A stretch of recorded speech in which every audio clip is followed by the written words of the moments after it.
Hi everyone. Tonight I've got Hello Em, how are you? I'm good, Sarah. Thank you for having me. Yep. I'm so excited to have you on Sarah Knows Support Workers. The great thing about this podcast is we get to explore the people in this sector and what they do and why they do it. And you've got a bit of a juicy story and I can't wait to dig into if you're ready. I'm ready when you are. All right, Emily, you're very lucky when it comes to having a name as a provider because you got a really good name, which I thought was kind of like I would have thought like back then it would have been really hard to get that name. You've got your best support. How did you nail that and how did you get that? Because I'm sure there would have been people out there dying to have that.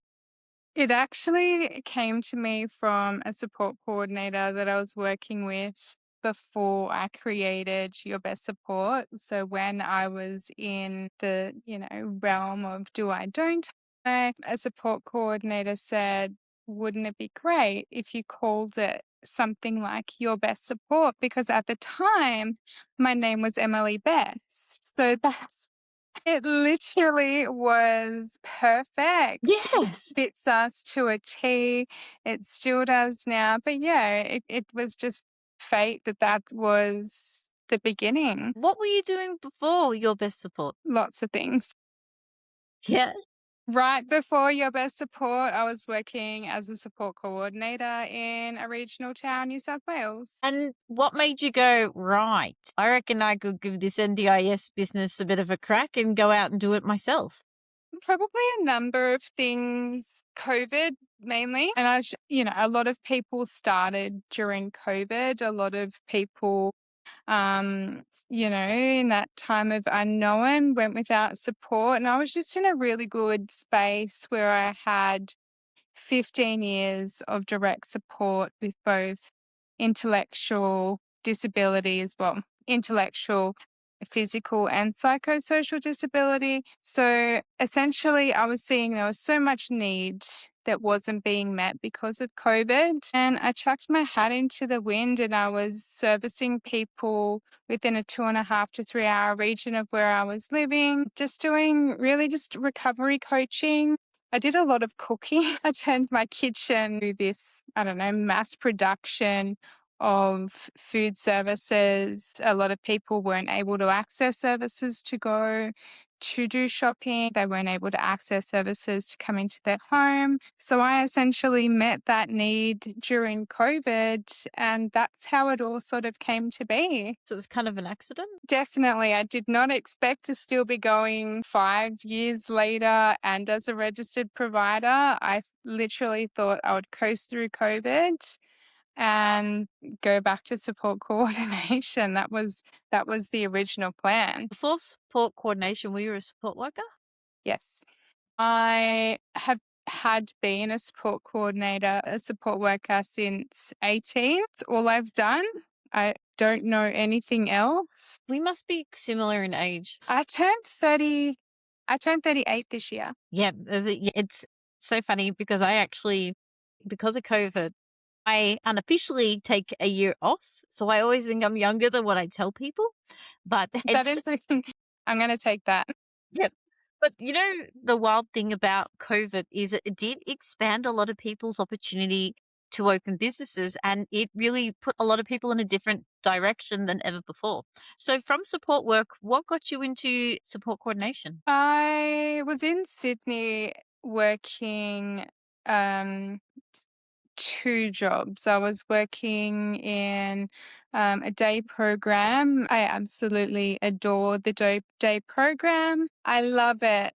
Just managing family life and at the time, I'd not long had my youngest child, and I was doing in supported independent living homes. And I accidentally found this wonderful woman through a friend of mine, and she said, I want you on my team. I know you've got these two jobs. Come and work for me, please. So again, I threw my hat into the wind. I went with her, and then probably about 4 months after working as her support worker, I actually approached her to do some training for behavioral therapy. And that was I was set. That's where I wanted to be. And she said, you've got too much for behavior therapy. Like, yes, you will be amazing at it. I can see you meeting need, but to make a bigger impact, come and be a support coordinator. And at the time, the NDIS was still brand new. I didn't even know what a support coordinator was really. And yeah, that she trained me how to be a support coordinator. And then from there, I managed her team regionally. And then I wore two hats, regional service manager and support coordinator. And yeah, that's sort of how that all came to be. That was my introduction to support coordination and to senior management very quickly. That's a lot of support workers' stories, to be honest with you. They start as a support worker and then they branch out because can I work in people with behavior or can I be a support coordinator? And they really do expand themselves that way because I can see why, like, I can see why you went certain paths, and Yeah. I do recall, and people find this really wild. But once upon a time, before the NDIS, support workers, we used to have to write people's behavior support plans. There were no practitioners, there were nobody in place, and we had to write them. So that means that we upskilled a lot easier, and we had a lot more skills than before because the expectations were there. Exactly. Even I remember working in group homes, the expectation of the support workers to manage homes without having that, official title of, house manager. You had a house manager that sat in the office. The staff ran the day to day, the staff ran the budgets, the staff did everything. So it was really easy then to upskill and transition into positions now. And I feel like the way the space is now, it might make it a little bit more difficult for some people to transition higher because those skills are so set inside of roles. And those skills are taken to other roles, you're right. And I feel like for me, I had the best opportunity to grow my career from support work into leadership roles. Absolutely. Honestly, I think that the most value that you get to be able to give back these days is when you've got experience. And, there's amazing people doing great things that have come in from different industries, but to have that serious impact where they, take impact with knowledge and intentional knowledge, that's where I think that a lot of people are very, very lucky to be able to upskill and grow when they've got that, ground level sort of Yep. feel in the space. Yeah. Well, because you've had a variety and you got to trial different things throughout your career, what does person centered support mean to you in real life? Oh, that is so loaded.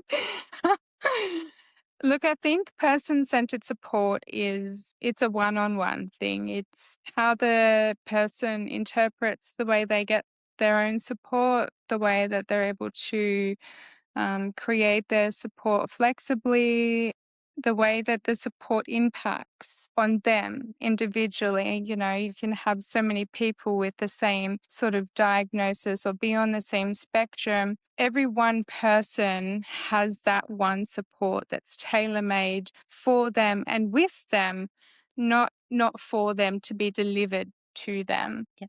I For you, like I know you were talking that at one point you worked in day services, you've worked one-to-ones to support coordination.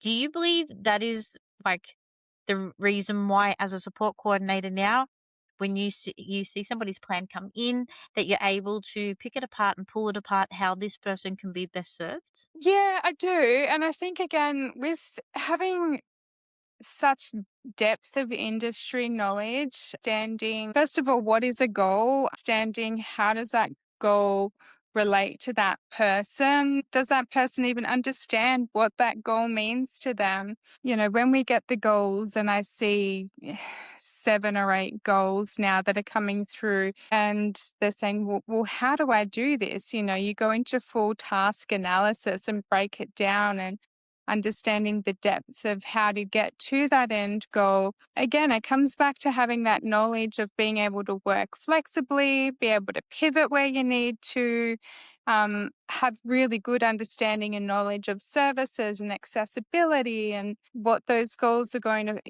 achieve for that person in the end. So, with your business, you do parts of support coordination. How many people do you provide support coordination to? I've got a very small group. No, I love small. Don't. Some people, sometimes I do these interviews, I'm like, oh my God, I've got this, like, and really downplay it. No, don't, because it's about quality It is, over it quantity. is. Which is the reason why I've got a small groups. Inside of your best support, I obviously sit at the very top, and we've got direct supports, and I've got staff and a management team. But I'm the only support coordinator. So intentionally, I've only got 12 participants that I do support coordination for. Is that because Three you of love it? I do. I do love it. Three of which have followed me continuously. One for 8 years now, and then two others that have sort of just clung on because they just get really great support. I'm not necessarily a fan of it, but they know that when they call, they're going to get that outcome. But yeah, I mean, support coordination, I've got a spot for it. And it's changing, and I've seen the way that it's changing, and I've seen the way that the industry has changed along with support coordination. I like to think that I've got a little bit of that old school mentality when it comes to support coordination, which I think is really wonderful to have still. Do you feel like a support coordinator, like elder? Because we're millennial elders, but like, do you feel like that? Yeah, yeah. Sometimes I feel like I say to people when I first started support coordination, and I think, geez, that's my grandma saying when I was your age. But it's changed, it's evolved, it's become more tangible with people. It's become quite a sort of, again, a person-centered thing where when I started support coordination, we were quite limited to how we could support people, but then providers were also limited on how they worked with us as well. And we sort of had that underlying sort of management space of support coordination where now it's more flexible and it's more relaxed. But yeah, I still sort of have that old school, give me your service agreements, we'll send it through to the plan manager, we'll check the budget, we're running a budget. We still have all of those really good structures in place now. Has changed dramatically. Mm. Yep, 100%. Where it was to where it is now, but also, like, I was talking to somebody the other day about churn rates, that support worker churn rates are actually quite high, but so are support coordinator churn rates as well. And I'm gonna make an assumption. I'm gonna assume that the people that have stayed with you is because you've been so consistent. I think consistency is very important, but I think it also comes back to how we apply our knowledge to the people that we service as well. It's really great for people to understand that if this is not working, go and explore, go and find other providers. Not one provider is going to be the right person for everybody. However, when you sort of go from provider to provider to provider, it's the same with support workers. You lose information, you lose important connections that you need to be maintaining with your providers. You lose that faith in the system where I have a saying, like, we dig our heels in, we dig deep, and we sort of stand firm because consistency is so important. And in such an unknown space, the most reliable thing that we can provide is consistency. Yeah, it's really important to maintain, even on a shitty day, just dig deep. Today might not be the day that we're going to have that conversation. We'll pick it up again tomorrow. You don't just be like, well, today you really gave me the shits, I'm firing you. Hang on, we'll reassess. And then if it's not working, then we'll look at other options. But it's important that that rapport is built. Yeah. So, besides support coordination, you also do other things in your business. What other stuff do you do? We're a tailor-made service to people, and we focus mainly on upskilling in home and in the community where the participants are wanting to maintain achieving goals and they're wanting to maintain current skills. Or I've actually been having a lot of talks lately about trying to get people back to some sort of baseline before NDA. We conversations, big ones. Primarily, we've got a lot of participants with psychosocial disabilities, and they're really important. But I think that for so long, they've just been put in this sort of space as everybody else. They sort of just go through the motions and they keep it going, where now I'm having conversations with people about not wanting it, not needing it, moving away from it, redefining how supports are looking for them to get them off it. Where do you go from here? How do you achieve that? Some people have been on the NDIS now for 9 years and they are sort of like, well, where do I go? When does this end? How do I get back to? So yeah, we're moving into a space now where we're actually starting to have realistic plans and goals in place where in 2 years, maybe there's not going to be an NDIS plan for some people. And if it is, well, then we'll keep on reassessing. But yeah, so we're just that tailor-made service. We do a one-on-one employment service where we break down communication, learning, disability, find out what their interests are, and we literally just put them in a real-world scenario, just as if you or I were looking at getting a new job, and we just support them through the process. You brought up something that some people are struggling with at the moment, the idea that people may not be on the NDIS. And I do recall at this millennial elder, when the NDIS came through, that the aim was never to keep people in it. It was to Mm. expand people's horizons, to make sure that they were independent as possible, so they could live independently as possible, not keep them. Have you found that when you've been talking about this, you've come across a bit of like pushback? Not pushback, but it's definitely taboo conversation still, I suppose. I'll go back to that old school support coordinator in me. Remember, once upon a time, support coordination wasn't supposed to be for everybody forever. And, one day you wouldn't need a support coordinator. I love that philosophy. I love that sort of approach that, again, this is what the scheme was meant to be for. People needed some support short term and we needed to, upskill them a little bit and get them to where they need to be. So that's what we do. They're the conversations that I have with 95% of people, and it kind of blows their mind that these are the conversations. For me, that was the norm. Like that was what was expected as even prior to the NDIS, is to get people into community. So when Mhm. the Mark Butler came out and said that we're going to spend 2 million, was it 200 million on community, like neighborhood houses and footy clubs and all Yeah. that stuff, that was what we were always intended to do. So it Mhm. wasn't anything that was new or outrageous. Yeah. No, you're exactly right. And I think that missing key points about keeping people in the momentum of moving forward in life, that's where we all need to be. We need to be all moving forward and looking at, better things, because everybody's got the capacity to learn or get back to where they were a few years ago. And I think everybody needs to be sort of working and honestly, intentionally working with that momentum of moving forward for people. It got really, like, fried for a bit, and I don't know whether it is because the NDIS just exploded so quickly. So a lot of people that had done before the NDIS, that had those skill sets, they're the ones like you and I right now in businesses, directing, doing things outside, not at that base level of being a support worker, to support the support worker, to mentor them through that.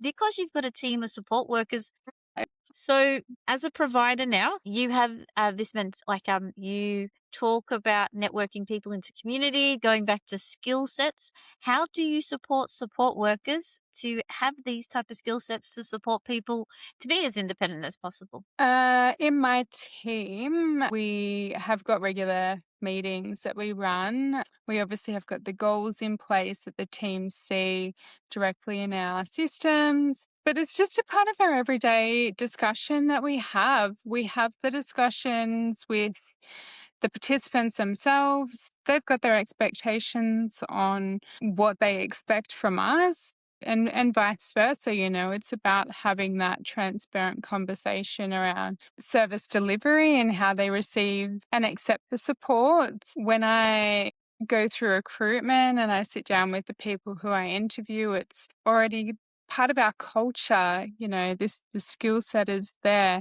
And yeah, just talking to everyone. And nearly every conversation we have these days is about moving people on, getting people ready. And I've been talking about it as a business owner now for 8 years or 5 years, but it's conversation it's happening. We need to have people ready for changes. And if, as providers, it's our responsibility to be getting people ready. It doesn't seem to bother or phase you, which is a fantastic thing to hear.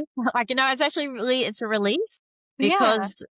because that was always what was intended. And look, I think that if you were a part of the original process, the handover of the ADAC funding, and you were a part of I wasn't directly a part of the rollout, but I was in the industry. So I saw the changes. I was a part of the conversation with participants. I already knew what the expectations were for the scheme. So it's sort of ingrained already. I mean, yeah, being in the sector for nearly 20 years has also had such a large impact as well. Now, I'm a sucker for a story. Go for it. Yep, I am. With your business and how it runs, can you give me, without disclosing anyone's names, please don't do that.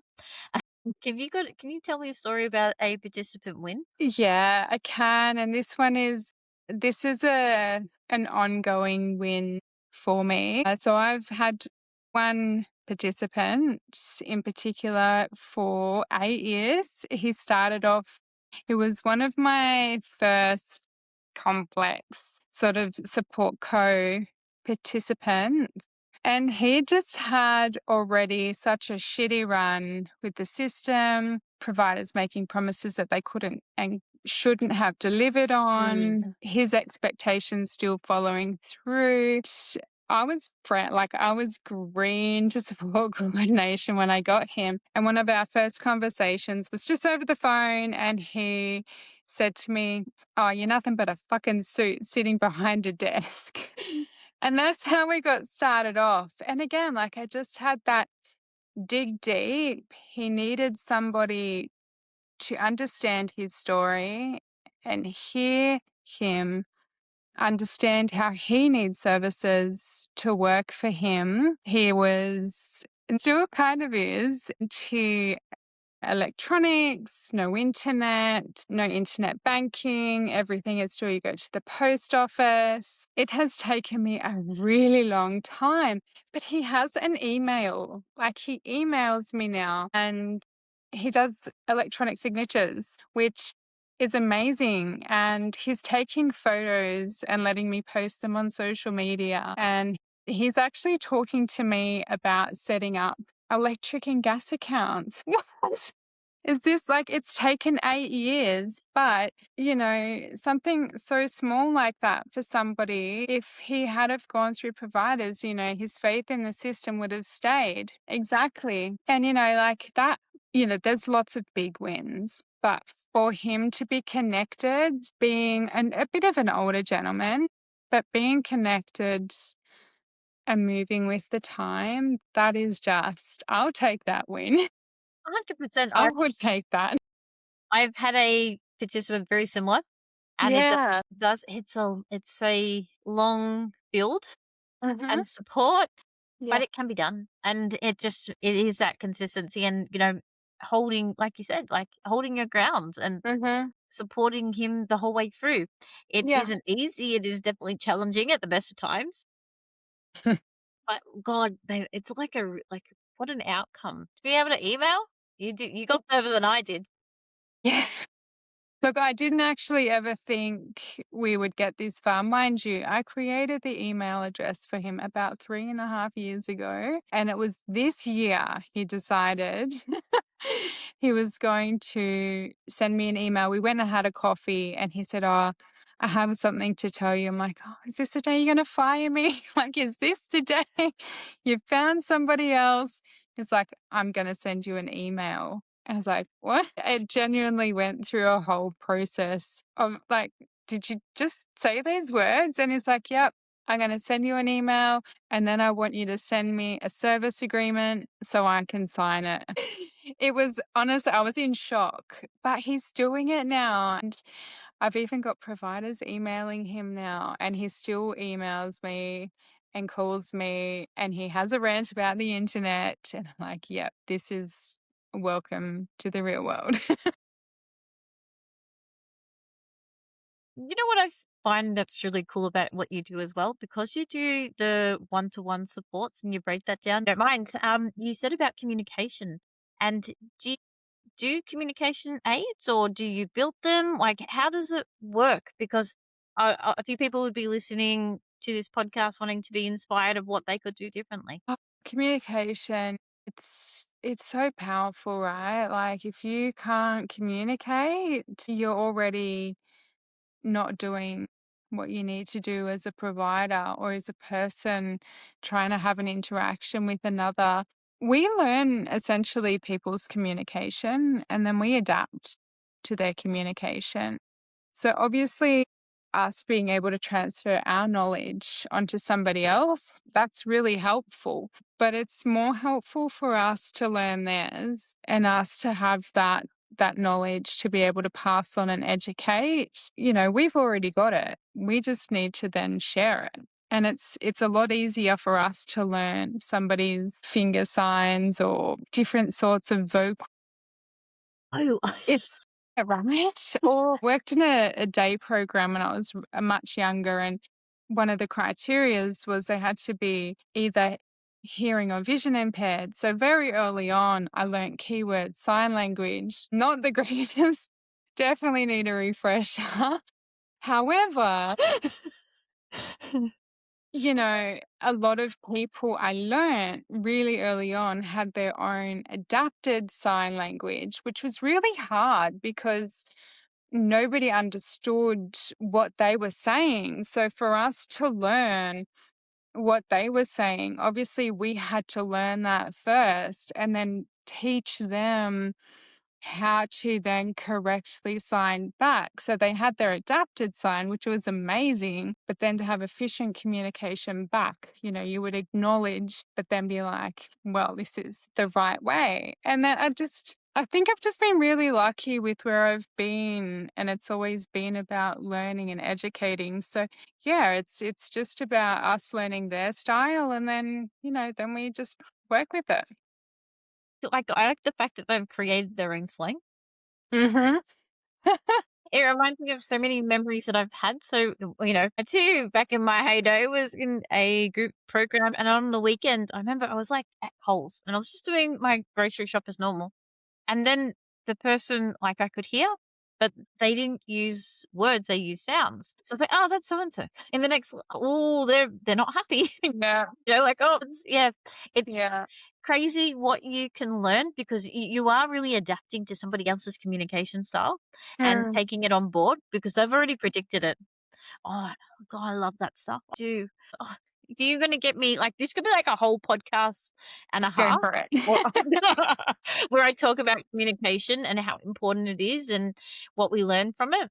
I think originally communication is probably where I wanted to sort of move around in, especially in like the behavioral therapy space. You know, behavior is communication. Behavior is somebody not being heard initially, and then you go through the escalations. You know, I mean, when I'm not heard, I definitely have got levels. My whole family can tell you my levels, you know. It's not aggressive or anything, but, you know, behavior is communication and how it's interpreted. But then, you know, it's about learning to deliver what you're trying to communicate in that safe space as well. You know, communication is fundamental, and if you're not getting it right from the beginning, I'd be pissed off too. Yes. Yes, yes, yes, yes. Yes, you've got me. You know what I find, like, that I've always said? So at previous times I had oversaw a large amount of support workers, and one of the things that I was very good at doing is updating a CRM to have Mm. all the information. But what I found sometimes with the information in the CRM is that you might have had somebody for 10 years and it has 10 years of somebody's life. A support worker will read that and go, "Oh no, there's a possibility that this might happen." And to explain to somebody, "Well, no, that was like, that was 5 years ago, moved on. They're at this point and they're doing these type of communication that we really want and have that." Have you found that, because you sound like a systems person as well, that the data that we collect and then how we portray that to our support workers to grow and learn that that might be a possibility if their, verbal cues are missed? Yeah, your CRM and the information that your staff get is essential to your staff being able to deliver support. I'm quite lucky with being a smaller provider. I'm generally the first point of contact for every participant and every staff person. So we're able to really get a good understanding of who the people are that we're supporting and then updating their information.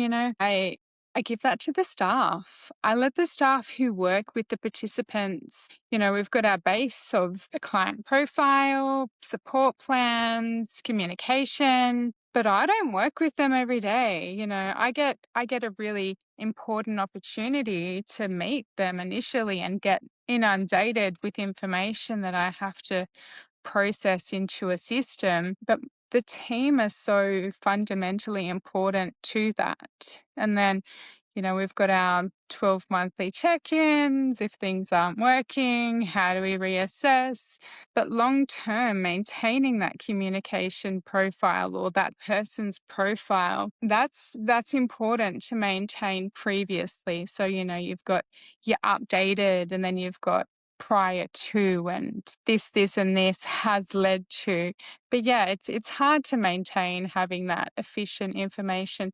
But then, when does that 10-year ago behavior become no longer relevant? When do you get rid of it? Is it safe to Exactly. remove it? Exactly. When is it safe So to like, yeah.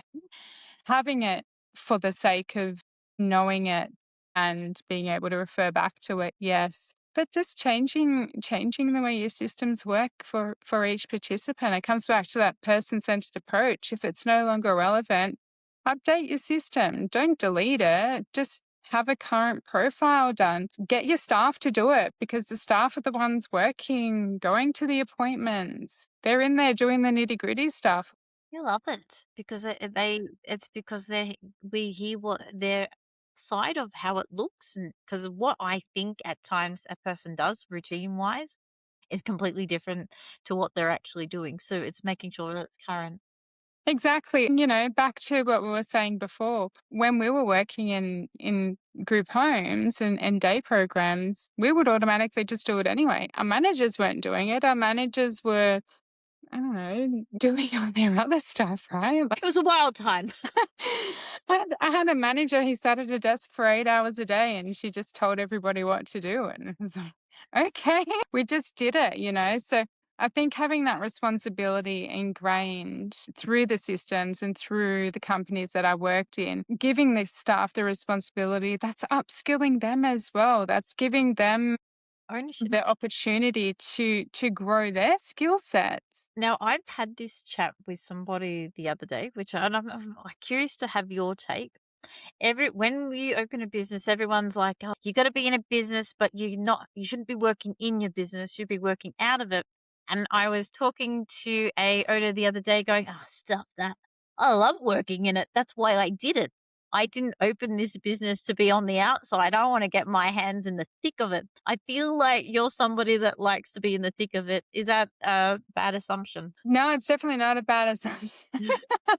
Look, I think, you know, every business needs to run how they want it to run. To be an efficient business provider in this space, you can't be detached from the people that you're working with. You can't have that hierarchy of, I've just got staff, they'll go do it.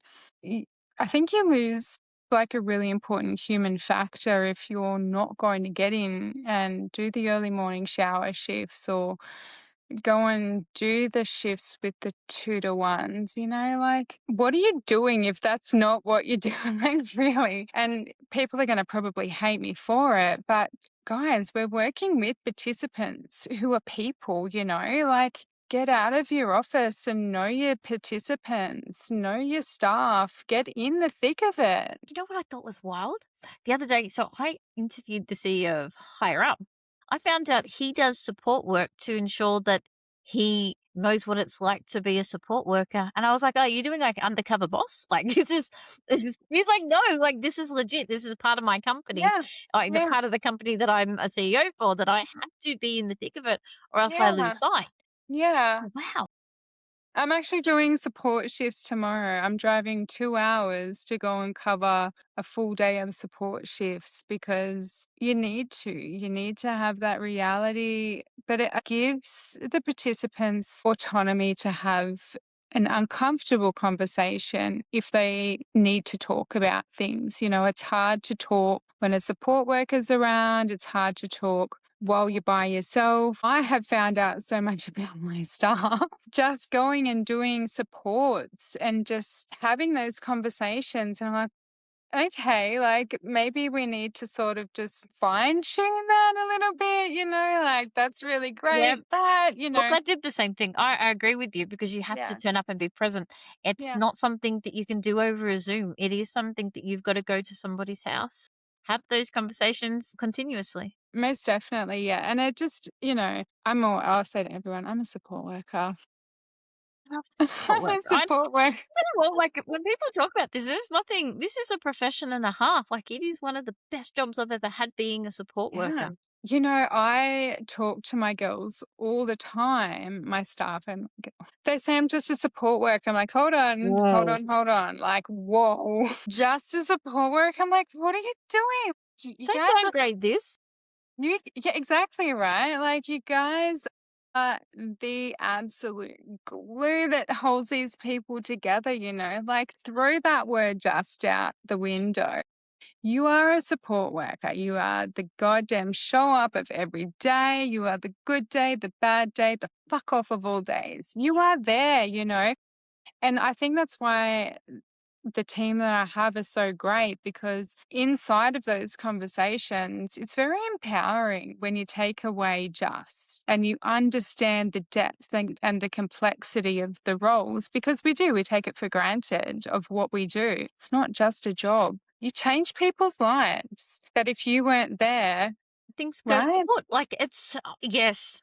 I used to support a fella that would wait at the front door and for you. And then it was the whole entire, they'll talk about it, and it was only like a 2 hour support, right? So you think only 2 hours support, but their whole week was talking about me Uh-huh.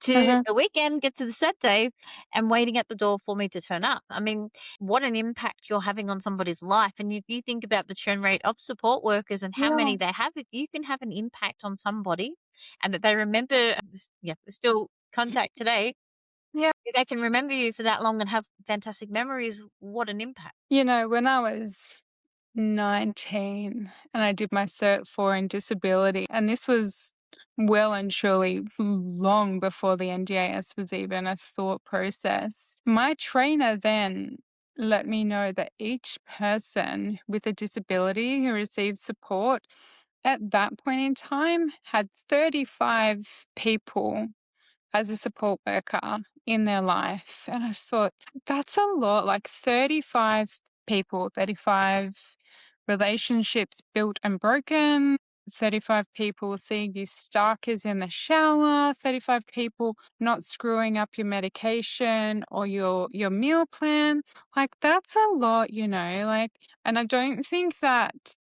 That I that don't think that sinks into a lot of people when they come into support work. I talk about when we hire casually, it's the industry, but we hire for permanent shifts. We hire with the discussion. And I often will say that to people as well, the impact that we have, it has to have meaning. It has to have longevity because this person, I mean, if they've been in if they've been scheme and in this funded space, 2 or 300 people is not unrealistic to think that somebody's had to teach how to It's more. talk It's to actually them sorry. all over I again. it is higher than that, and if you've got Yeah. somebody with complex communication, somebody that is physical disability, it's around 6,000 plus, and I'm going off a statistic that I heard probably like 7, 8 years ago. It'd Yeah, be right. higher, Yeah. higher. That's thousands of people seeing, like you said, naked in the shower.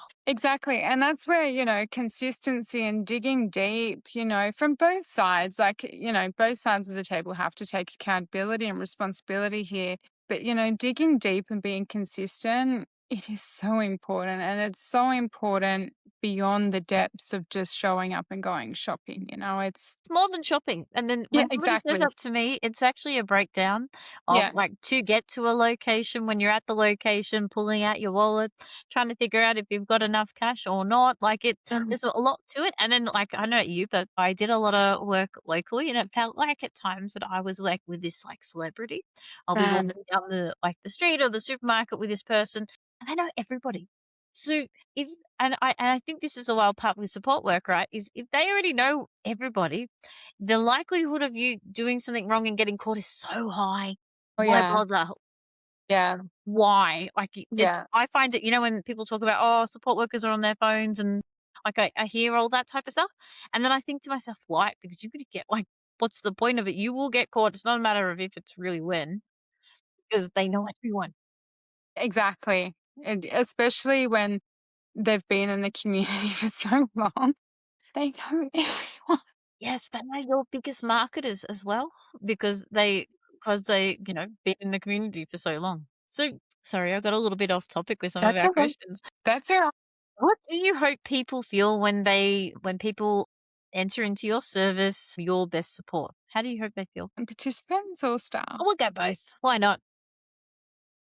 Look, I think we actually are doing a survey at the moment because we're coming through into our midterm. I think a lot of the feedback that we get is that they're actually heard and their requests are met. If they're not happy, we fix it. If they need something, it's delivered. Being accountable to participants and to staff, that's sort of our main thing. And that's what I continually to strive to do. Everybody needs an individual approach, staff also. So being able to be flexible, being heard, and actually having the services met that are intended is so important. Now, you guys are from Canberra? We originally started in Young. Where's that? Sorry.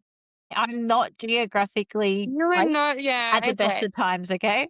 Yeah. So Young is just on 2 hours from Canberra. It's considered regional New South Wales. It's like a cherry capital of something. I mean, cherries are a huge thing there. So they have like a cherry festival and everything. But yeah, that's where we started, Young. So how long ago did you move from there to Canberra? Well, that was like nearly 4 years ago now. Good move? Best move ever.